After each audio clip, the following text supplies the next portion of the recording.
Nous sommes le mardi 26 juin 2018. Ce soir à Colombes, à 19h, il y a un conseil municipal. Je m'adresse à vous parce qu'il se passe des choses inquiétantes dans notre commune. Et nous essayons, nous, élus de l'opposition, d'alerter, de proposer, de faire en sorte que dans notre ville, il y ait encore un service public fort au service d'un projet de cohésion sociale. Et ce soir, nous allons aborder, à travers un vœu que nous avons déposé, un sujet extrêmement important.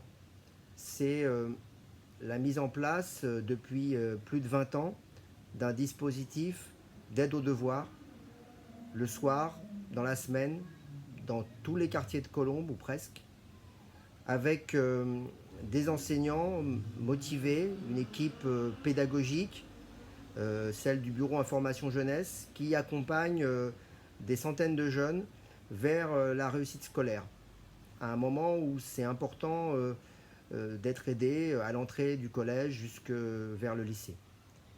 Et pour des raisons obscures, la municipalité de Colombes, qui finance ce dispositif avec la CAF, a décidé de l'arrêter au mois de septembre. Et pour essayer d'atténuer la colère des familles et des enseignants, la mairie a expliqué que c'est la CAF qui se retirait du dispositif et que, en raison de 40 000 euros de subventions qui ne seraient pas versées cette année, la mairie décidait l'arrêt total du dispositif qui coûte 130 000 euros et donc un reste à charge d'environ 90 000 euros pour la ville. Or, nous apprenons dans le Parisien ce matin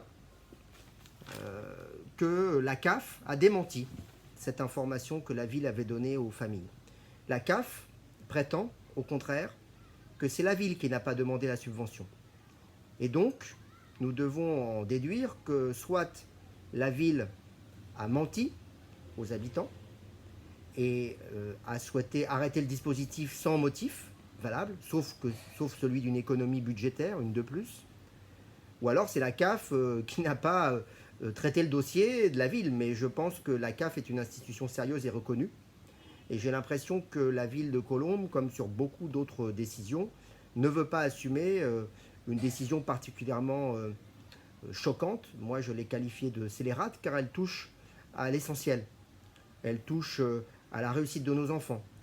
Elle touche au soutien que ceux qui en ont le plus besoin pour aller vers la réussite ont besoin.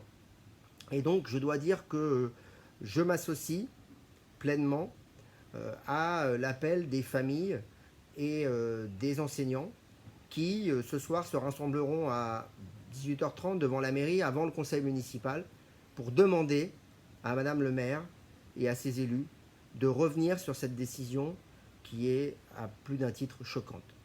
C'est une nouvelle attaque contre le service public de l'éducation, contre la politique jeunesse.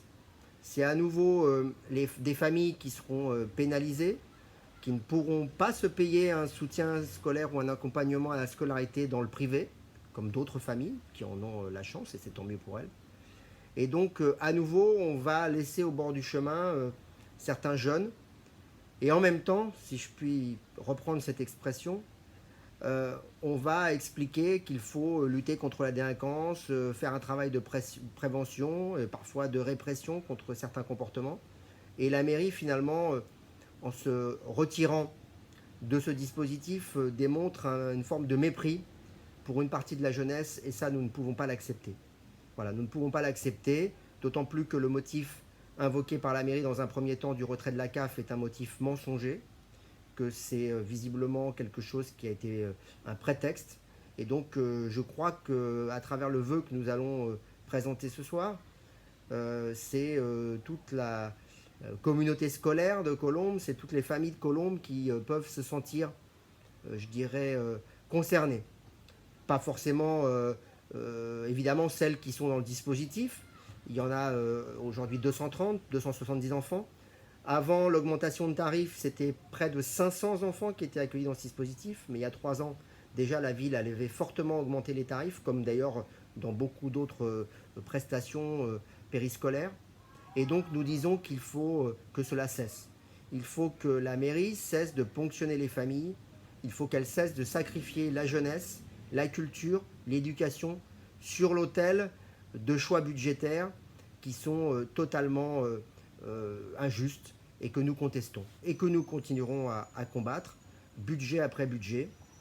Et donc voilà, je voulais pousser un cri d'alerte, dire que c'était une décision injuste, que nous sommes, je dirais, obligés de combattre et que nous voudrions vivre dans une ville où la jeunesse est non pas marginalisée, repoussée, méprisée, mais une ville qui a à cœur de s'investir totalement aux côtés des jeunes à toutes les étapes de la vie, de la crèche jusqu'au lycée et l'université, et que depuis 4 ans et demi, malheureusement, ce sont des dispositifs qui sont supprimés les uns après les autres, la maison de l'emploi fermée, le budget de la jeunesse taillé, le budget de la culture diminué, les associations aussi qui se voient contraintes à des réductions de moyens.